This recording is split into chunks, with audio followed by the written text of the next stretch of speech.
Hi అండి. నేను మీ వాసవి కాసనేది. బాబావారి పారాయణాన్ని శ్రద్ధ సబూరితో చదివి వినిపించేస్తానండి. మీరు వీణులతో వీక్షించడానికి సిద్ధమైపోండి. ఈరోజు 8వ భాగం అండి. 1896 కోపర్గ్రామ్ సర్కిల్ రెవెన్యూ ఇన్స్పెక్టర్గా గోపాలరావు గుండు అతడుండును. అతని సంతానము కొరకు 3 భార్యలను వివాహమాడెను. కానీ పాపం సంతానం కలగలేదు. సాయినాథుని ఆశీస్సులు పొందిన తరువాత సంతాన ప్రాప్తి కలిగెను. సాయికి కృతజ్ఞతగా ప్రతి ఏటా బాబాకు ఉరుస ఉత్సవము జరిపించిన బాగుండునని గోపాలరావు సంకల్పించెను. బాబా అందుకు అనుమతించి ఆశీర్వదించుటచే బాబా ఉరుసు శ్రీరామనవమి నాడు జరుపుటకు నిశ్చయించెను. 1897లో మొదటిసారి శ్రీరామనవమి నాడు ఉరుసు ఉత్సవము షిరిడీలో ప్రారంభించబడినది. ఈ ఉత్సవముతో పాటుగా మహమ్మదీయుల చందన ఉత్సవము కూడా ప్రారంభించబడినది. కోరాహా అను ఊరిలో గల బాబా యొక్క ముస్లిం భక్తుడు అమీర్ సర్కార్ అనునతడు ఈ చందన ఉత్సవమును చేయించేవాడు. పెద్ద పల్లెములో మంచి గంధపు పొడిని నింపి అగరవత్తుల దూపములతో మేళ తాళములతో ఊరేగించుకొని వచ్చి ద్వారకామాయి గోడలపై ఈ గ్రంథమును చేతులతో అద్దేవాడు. ఈ చందనోత్సవంతో పాటే శ్రీరామనవమి ఉత్సవములో పెద్ద జరి అంచుగల పట్టు బట్టలతో నిర్మింపబడిన 2 జెండాలను ఊరేగింపులో తీసుకుని వచ్చి మసీదుకు ఇరుపక్కలా ప్రతిష్ఠించేవారు. అలా ప్రారంభమైన ఈ ఉత్సవము 1912లో శ్రీ కృష్ణారావు జాగేశ్వర్ భీష్మ యొక్క ప్రేరణతో సంపూర్ణ శ్రీరామనవమి ఉత్సవముగా రూపుదిద్దుకొనెను. హరికథా గానాలు, ఊయాల కట్టుట, గులాల్ పొడి చల్లుకుంట మొదలగు కార్యక్రమాలు జరిగేవి. మరుసటి రోజు ఉట్టి కొట్టుట కూడా ఉండేది. సూదంటి రాయి వలె బాబా ప్రతి మనిషిని ఆకర్షిస్తూ ఆశీర్వదిస్తూ సాయిరాముని వలె భక్తుల మధ్య కదులుతూ ఉంటే ఆనాటి శ్రీరాముడే ఈ రూపంలో మళ్ళీ భూమిపై ధర్మ సంస్థాపన కొరకు అవతారంగా వెలిశాడా అన్నట్లుగా ఉండేదట. గులాల్ పొడి కళ్ళల్లో పడినప్పుడు బాబా బిగ్గరగా కోపంతో అరిచేవారు. ఆ కోపపు అరుపులు మానవజాతిని ఆవరించి ఉన్న దుష్ట రావణ స్వభావాలపై కానీ వేరే కాదు. ఆ తరువాత గోపాలరావు గుండు మసీదును మరమ్మతులు చేయించి ద్వారకామాయిలో బండరాళ్లను వేయించాలని నిర్ణయించెను. కానీ బాబా ఆ రాళ్లను గ్రామములో హిందూ దేవాలయాల మరమ్మతులకు ఇప్పించెను. ఆంధ్రప్రదేశ్లోని రాజమండ్రి సమీపంలో గల ఒక తపోవనములో మహామహిమాన్వితుడైన సిద్ధపురుషుడగు వాసుదేవానంద యోగేంద్రుడుండేటివారు. ఈయన దర్శనమునకు వేల కొద్ది భక్తులు వెళ్తూ ఉండేవారు. నాందేడ్ నివాసి అయిన దాసగను మరి నలుగురితో కలిసి వీరి వద్దకు వెళతాడు. అప్పుడు ఆ యోగేంద్రుడు షిరిడీ పేరు, సాయిబాబా పేరు వినగానే పులకాంకితుడై ధన్యమగుడై, బిడ్డలారా, షిరిడీ యందు నా పెద్ద అన్న కలడు కదా, ఆ మహాత్ముని దర్శింపక నన్నేల చూడవచ్చితిరి. సాయినాథుడు ముసల్మానుడని ప్రజలు అనుకొనిచున్నారు. వారు నాకు అగ్రజులు. నా నమస్కారములతో ఈ నారికేలమును వారికి సమర్పింపుడి అని కొబ్బరికాయనిస్తారు. వారు తిరిగి నాందేడ్ చేరి 15 రోజుల తరువాత షిరిడీకి ప్రయాణమై మాన్మాడ్ చేరిన తరువాత కోపర్గ్రామ్ వైపు పోవు రైలు ఆలస్యమొగటచే పక్కనే గల వాగు దగ్గరకు చేరి వారి దగ్గర గల వేయించిన అటుకులతో కారం ఎక్కువగా ఉండుటచే వాసుదేవానంద సరస్వతి ఇచ్చిన కొబ్బరికాయను కొట్టుకుని కొబ్బరిని తురిమి అటుకులతో కలిపి తింటారు. పూర్తిగా తిన్న తరువాత ఆ కాయను బాబా కొరకు తెచ్చారని గుర్తుకు వస్తుంది.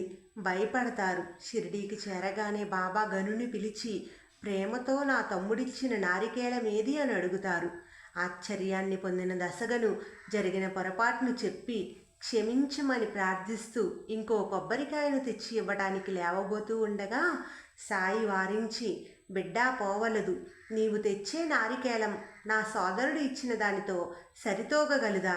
కానిము, మీరు నా బిడ్డలే కదా, నా ధనమంతా మీదే, మీపై నాకు ఎలాంటి కోపమూ లేదంటూ ఆశీర్వదిస్తారు. 1909లో కాకా సాహెబ్ దీక్షిత్ సాయి మహిమలు విని ప్రేరితుడై మొదటిసారిగా షిరిడీకి వస్తాడు.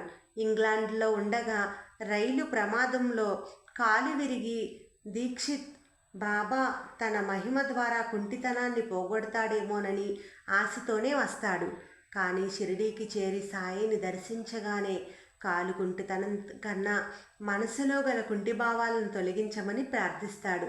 బాబా మహిమలను స్వయంగా చూసి షిరిడీలోనే స్థిర నివాసం ఉండాలనే ఆలోచనలతో గురుస్థాన్కు ఉత్తరము వైపున గల కొంత స్థలాన్ని కొని ఒక వసతి నిర్మించుకుంటాడు.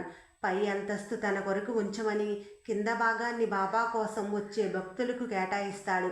దీనిని దీక్షిత్వాడ అని పిలిచేవారు.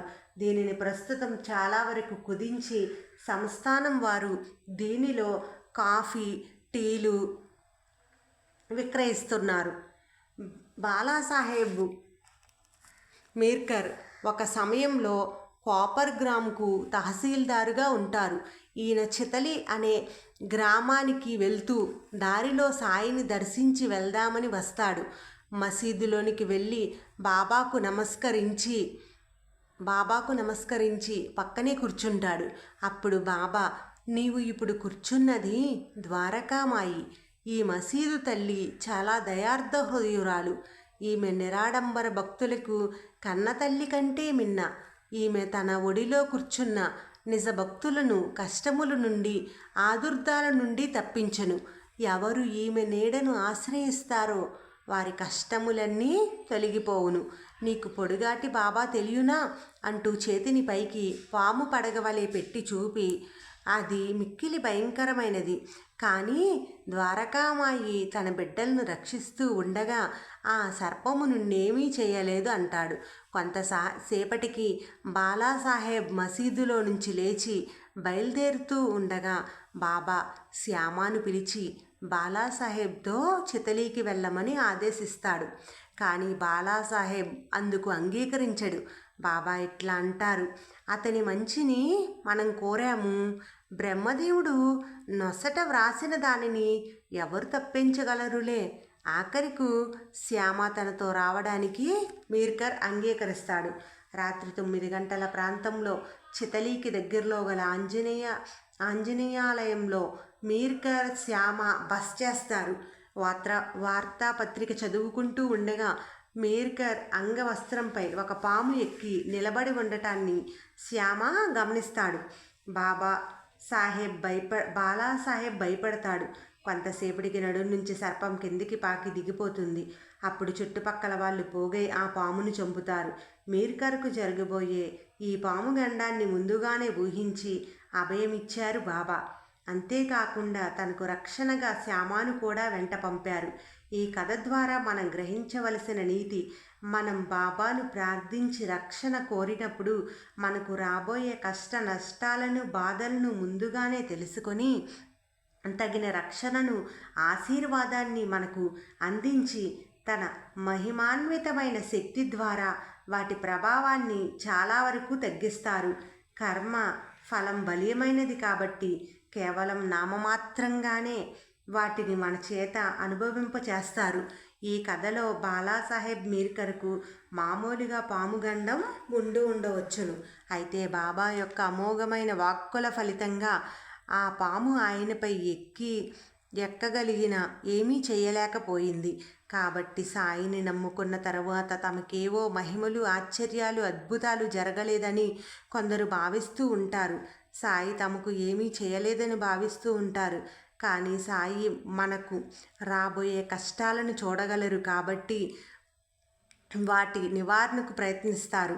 8వ అధ్యాయంలో శ్యామను పాము కరిచిన కథలో కూడా శ్యామ వచ్చి బాబాకు విషయాన్ని చెప్పే కాలాన్ని వృధా చేయకుండా పాము విషయాన్ని దిగిపోమ్మని బాబా ఆదేశించారు కదా.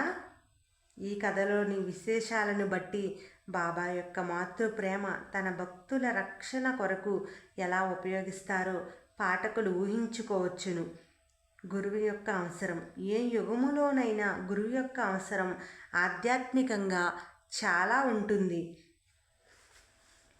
దైవ స్వరూపులైన శ్రీరాముడు, శ్రీకృష్ణుడు కూడా గురువుల వద్ద విద్యనర్జించాక తప్పలేదు.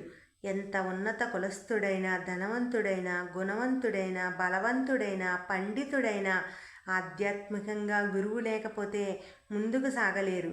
కేవలం పుస్తక జ్ఞానం వలన దైవాన్ని పొందేదారి దొరకదు.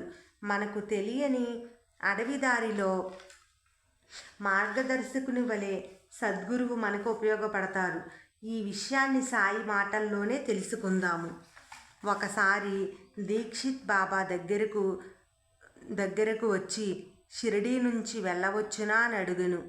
బాబా వెళ్ళమని జవాబిచ్చెను. పక్కనే ఎవరో ఎక్కడికి అని ప్రశ్నించెను. అప్పుడు బాబా, చాలా పైకి ప్రయాణము, అక్కడకు చేరుటకు అనేక మార్గములు కలవు. షిరిడీ నుంచి కూడా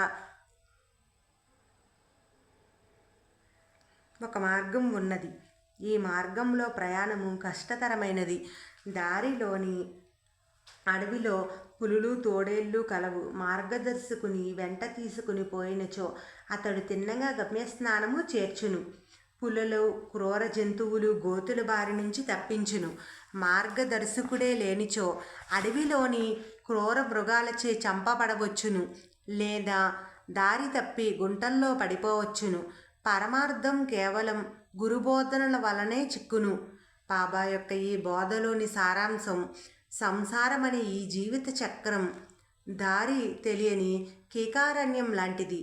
ఈర్ష, స్వార్థం, అసూయ అనే క్రూర జంతువులు ఈ అడవిలో పొంచి ఉంటాయి.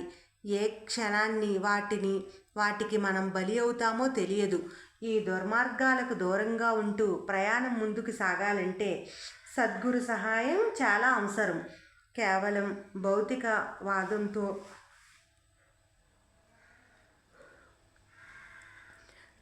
భౌతికవాదంలో పూర్తిగా ఇరుక్కుపోయి ధనానికి, సుఖాలకే పరిమితమైన ఈనాటి మానవులందరికీ జ్ఞాన మార్గానికి మార్చి ముక్తిదారిని చూపించడానికి కైలాసాన్ని వదిలి వచ్చిన పరమశివుని గురురూపమే షిరిడీ సాయిబాబా. ఈ సద్గురువుని పొందడానికి పెద్ద కష్టపడాల్సిన పని లేదు. నీవు నా వైపు చూస్తే చాలు, నేను నీ వైపు చూస్తానన్నారు. నీవు నా వైపు ఒక అడుగు వేస్తే చాలు, నేను నీ వైపు 10 అడుగులు నడిచి నీ ముందుకు వస్తానన్నారు. నా సలహా గాని సహాయాన్ని గాని కోరిన తక్షణమే నీకు ఇస్తానన్న వాగ్దానం చేశారు. శరీరాన్ని వదిలిన తరువాత కూడా మన కోసం ఇంకా ఈ భూమి మీదే గురు రూపంలో నిలిచిపోయారు షిరిడీ సాయిబాబా. అలాంటి ఆ మహానీయుని పాఠకులైన సాయి భక్తులంతా ఈ క్షణాన్నించే తమ సద్గురువుగా భావించండి. ఈ సద్గురువు సర్వదేవతా స్వరూపుడు. ఈయనే సృష్టి స్థితిలయ కారకుడు. ఈ సమర్థుడైన సద్గురువు పాదాలపై మన ధన, మాన, ప్రాణాలను సమర్పించి ఈ మానవ జన్మను చరితార్థం చేసుకుందాము. అది 1905వ సంవత్సరం శివరాత్రి నాడు దశగను దగ్గరలో గల గోదావరి తీరానికి వెళ్ళి స్నానం చేయాలని నిర్ణయించుకుని బాబాని అనుమతి కోరగా ఆయన, నీవు అంత దూరము పోనేలా నా పాదాల చెంత గంగ లేదా అని వారిస్తాడు. బాబా సాక్షాత్ శివస్వరూపుడని, గంగాదేవి వారిని ఆశ్రయించి ఉంటుందని కూడా గనుకు తెలుసు. అయినా నదిలో స్నానం చేసినట్లుగా అవుతుందా అని సందేహిస్తాడు. అతని మనోభావాన్ని గ్రహించిన బాబా తన పాదాల చెంత దోసిలి పట్టుకోమని దశగును దోసిలి నిండా తన పాదాల బ్రొటన వేళ్ల నుంచి పవిత్ర గంగాజలం సన్నని ధారగా రప్పిస్తారు. ఇప్పుడు అతని ఆనందానికి అంతులేక ఈ జలాన్ని శిరస్సుపై చల్లుకొని గంగా స్నానం చేసిన సంతృప్తిని పొందుతాడు. దశగును ఈశావాసోపనిషత్తు యొక్క సారాంశమును గ్రహించలేకపోయి ఎంతోమందిని ఆశ్రయించగా వారు కూడా ఆయనకు అర్థమయ్యే విధంగా సారాంశాన్ని సరిగ్గా అన్వయించి చెప్పలేకపోయారు. ఈ విషయంలో బాబా యొక్క సహాయాన్ని అర్థించాలని నిర్ణయించుకుని షిరిడీకి వెళ్ళి బాబాను అడుగుతారు. సాయి అతన్ని ఆశీర్వదించి, దీనిని గురించి నీవేమీ తొందరపడవద్దు. నీ తిరుగు ప్రయాణంలో నీవు విల్లీపార్లేలోని కాకాసాహెబ్ దీక్షిత్ ఇంటికి వెళ్ళినప్పుడు అతని పని పిల్ల ఈ నీ సందేహాన్ని తీర్చునని చెబుతారు. గొప్ప గొప్ప పండితులకే అసాధ్యమైన ఈ పని భాష కూడా సరిగా రాని ఆ పసిపిల్ల వల్ల ఏమవుతుంది అని అక్కడి వారంతా సందేహించిన దాసగును మాత్రం బాబా వాక్కులను బ్రహ్మవాక్కులుగానే విశ్వసించెను. తిరుగు ప్రయాణంలో అతడు కాకా దీక్షిత్ ఇంట్లో బస చేశాను. వారి చిన్న పనిపిల్ల మధురంగా పాడుతూ చిరిగిపోయిన గుడ్డలను కట్టుకుని పాత్రలు తోముతూ ఉండెను. ఆమె నిరుపేద అయినా సంతోష భావంతో ఉండడం చూసి దశగును ఎంతో ఆనందిస్తాడు. తన మిత్రుడు ప్రధాన్ ద్వారా మంచి చీరను ఆమెకు బహుకరిస్తాడు. ఆ చీర కట్టుకుని ఆమె పరవశిస్తూ తోటి పిల్లలతో ఆడుతూ నాట్యం చేస్తుంది. మరుసటి రోజు ఆ కొత్త చీరను పెట్టెలో దాచుకుని మామూలు చింకీ గుడ్డలు కట్టుకున్న నిన్న కొత్త చీర కట్టుకున్న ఆనందాన్ని అలాగే అనుభవిస్తూ ఉంటుంది. చింకీ బట్టలు కట్టుకున్న విచారం కానీ నిరాశ కానీ ఆమెలో కనిపించవు. కాబట్టి కష్ట సుఖములు మన మనోభావాలపైననే ఉన్నవి కానీ బాహ్యంగా బయట లేవు అనే వాస్యోపనిషత్తులోని రహస్యాన్ని సూక్ష్మంగా గ్రహించగలిగాడు దశగును. ఈశావాస్యమిదం జగత్, ఈ జగత్తులోని ప్రతి వస్తువు ఈశ్వరుని సృష్టే. అందులో నీ మనోభావాన్ని బట్టి ఒకటి నీ దగ్గర ఉంటే సుఖపడుతున్నావు, అది లేకపోతే బాధపడుతున్నావు. సుఖదుఖాల మూలం మనస్సు గాని ఈశ్వరుడు కాదు. గౌతమ బుద్ధుడు కూడా బోధి వృక్షం కింద పొందిన జ్ఞానం ఇదే. మనస్సును జయించిన వాడికి సుఖదుఖాలు అంటుకోవు. అతను నిత్య తృప్తుడు, నిత్య సంతోషి. అదే బ్రహ్మానంద స్థితి. ప్రియమైన పాఠకులారా, సాయి ఈనాడు శరీరంతో మన మధ్యన లేరు కదా, మనకు ఎలా ఆయన జ్ఞానబోధ చేస్తారు అని మీరు సందేహించవలసిన పని లేదు. పసిపిల్ల ద్వారా అనుభవపూర్వకంగా దశగునికి బోధించినట్లుగానే మనకు కూడా మనం చేసే పనుల ద్వారా, మన చుట్టూ ఉన్న మనుషుల ద్వారానే జ్ఞానాన్ని మనకు హత్తుకునేలా బాబా బోధిస్తారు. దానిని సత్యదృష్టితో తెలుసుకునే సూక్ష్మ బుద్ధి మనకు ఉంటే చాలు. మనం సాయికి సర్వస్య శరణాగతులమైతే ఆ సూక్ష్మ దృష్టిని కూడా ఆయనే ప్రసాదిస్తారు. మీరు చేసే ఈ పారాయణలో ఎప్పుడూ ఈ విషయాన్ని ఎంతవరకు మీరు శ్రద్ధగా గ్రహిస్తున్నారో సాయి మీ ఎదురుగా ఉండి గ్రహిస్తూనే ఉంటారు. బాబా యందు భక్తి